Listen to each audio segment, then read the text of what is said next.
नमस्कार। बीए प्रथम वर्ष की ऑनलाइन क्लास में आपका स्वागत है। हिंदी साहित्य के प्रथम प्रश्न पत्र के अंतर्गत आज की चर्चा का विषय है भक्ति काल। हिंदी साहित्य के इतिहास में संवत 1375 से संवत 1700 तक के काल को भक्ति काल के नाम से अभिहित किया जाता है। इस काल को लेकर विद्वानों में किसी भी प्रकार का मतभेद हिंदी साहित्य के इतिहास में दिखाई नहीं देता, क्योंकि इस काल में जितनी काव्य धाराएं प्रवाहित हुई उन सब में एक तत्व सामान्य था और वह था भक्ति का। इस काल में प्रमुखतः भागवत धर्म के प्रचार तथा प्रसार के परिणाम स्वरूप भक्ति आंदोलन का सूत्रपात हुआ और उसकी लोकोन्मुखी प्रवृत्ति के कारण धीरे धीरे लोक प्रचलित भाषाएं भक्ति भावना की अभिव्यक्ति का माध्यम बनती चली गईं और कालांतर में भक्ति विषयक विपुल साहित्य की बाढ़ सी आ गई। इस आंदोलन में भारतीय धर्म साधना के विभिन्न संप्रदाय में नहीं, भारत में प्रचलित विभिन्न मुस्लिम मत भी शामिल हो गए। अगला शीर्षक है भारत में भक्ति आंदोलन का उदय। हिंदी साहित्य के इतिहास में मध्ययुगीन भक्ति साहित्य का स्थान अनेक कारणों से अप्रतिम है। भक्ति के माध्यम से सामाजिक आयामों को विवृत करना इस साहित्य की महत्वपूर्ण विशेषता है। वस्तुतः यदि कहें तो भक्ति का साहित्य अपने निर्गुण सगुण आराध्यों के कारण वरेण्य नहीं, बल्कि अपने सामाजिक संदर्भों को साहित्य में समेटने का कारण वरेण्य है, तो अत्युक्ति नहीं होगी। कबीर, रैदास, नानक, पीपा, जायसी, सूर, तुलसी, मीरा इत्यादि का काव्य इसका प्रमाण है। वस्तुतः सामंती परिवेश में रहकर सामाजिक संबंधों में संतुलन बनाने का इनका प्रयास आज भी प्रासंगिक प्रतीत होता है। अगला बिंदु है भक्ति आंदोलन के प्रमुख कारण। जितने प्रश्न इस आंदोलन के उद्भव संबंधी विषय पर उत्पन्न हुए, उतने ही इस साहित्य की सार्थकता पर भी। भक्ति आंदोलन के उद्भव के कारणों पर विद्वानों में कई वर्ग बन चुके हैं, कई मत उभरकर सामने आए। कुछ इस्लामी प्रभाव तो कुछ ईसाइयत का प्रभाव इसके मूल में मानते हैं। इतना ही नहीं, कुछ इसका संबंध वेदों से भी जोड़ते हैं। हम विभिन्न मतों का उल्लेख इस प्रकार कर सकते हैं। नंबर 1, डॉक्टर ताराचंद के अनुसार भक्ति मार्ग के स्वरूप, घटक, एकेश्वरवाद तथा प्रपत्ति सिद्धांत इस्लाम धर्म के विशिष्ट तत्व हैं। इस्लाम का अर्थ ही प्रपन्न होता है।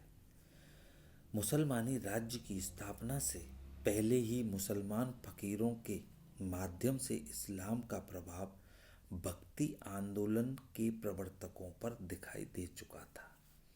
इस प्रकार डॉक्टर आबिद हुसैन भी समूचे भक्ति आंदोलन को मुस्लिम संस्कृति की देन मानते हैं। उनके अनुसार शंकराचार्य, निम्बकाचार्य, निम्बार्क, रामानुज, वल्लभाचार्य, आलवार संतों तथा शैव और लिंगायत संप्रदायों की दार्शनिक मान्यताओं पर मुसलमान दर्शन का प्रभाव स्पष्ट रूप से परिलक्षित होता है, ऐसा माना जाता है।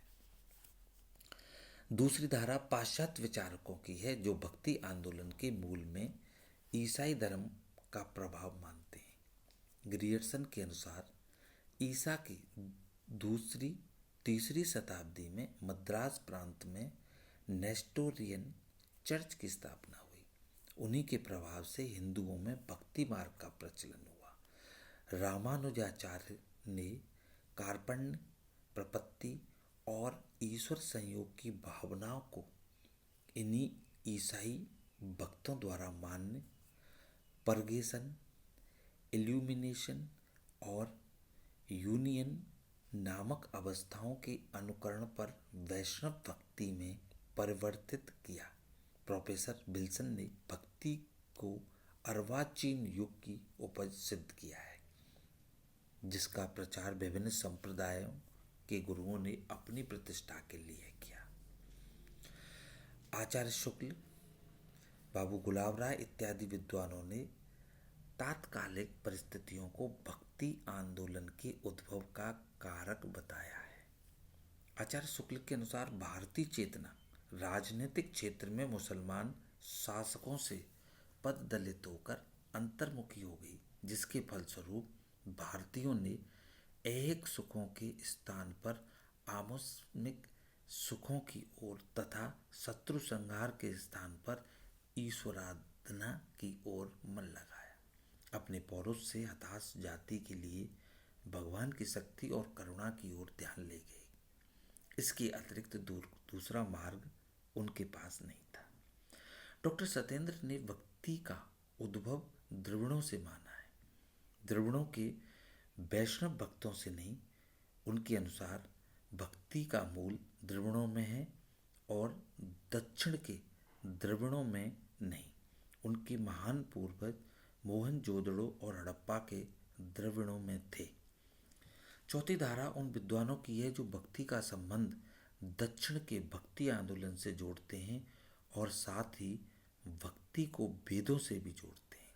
इतिहासकार डॉक्टर सतीश चंद्र के अनुसार यद्यपि भक्ति के बीज वेदों से प्राप्त हो जाते हैं, किंतु मध्ययुगीन भक्ति आंदोलन की जड़ें 7वीं से 12वीं शताब्दी के मध्य दक्षिण भारत में जमी हुई प्रतीत हुई थी, जो वहाँ की सामाजिक, राजनीतिक और सांस्कृतिक परिस्थितियों की देन बताई गई है। इतना ही नहीं, डॉक्टर रामधारी सिंह दिनकर का मानना है कि सच तो यह है कि इस्लाम का प्रभाव 13वीं शताब्दी के बाद से पड़ने लगा। उसके पूर्व भारत में जो भी आंदोलन उठे उन पर इस्लामी प्रभाव मानने का कोई आधार नहीं है। दूसरी ओर ये सभी आंदोलन प्राचीन भारतीय परंपरा की पृष्ठभूमि पर आदि से अंत तक भली भांति समझे जा सकते हैं। दिनकर भक्ति को प्राक वैदिक काल से जोड़ते हैं। वहीं नंद दुलारी वाजपेयी मानते हैं कि वेदों में भक्ति की प्रारंभिक तथा मूल बढ़ती रूपरेखा उपलब्ध होती है। आचार्य द्विवेदी ने मध्यकाल की भक्ति रचनाओं को भारतीय चिंतन धारा का स्वाभाविक विकास माना है। धन्यवाद।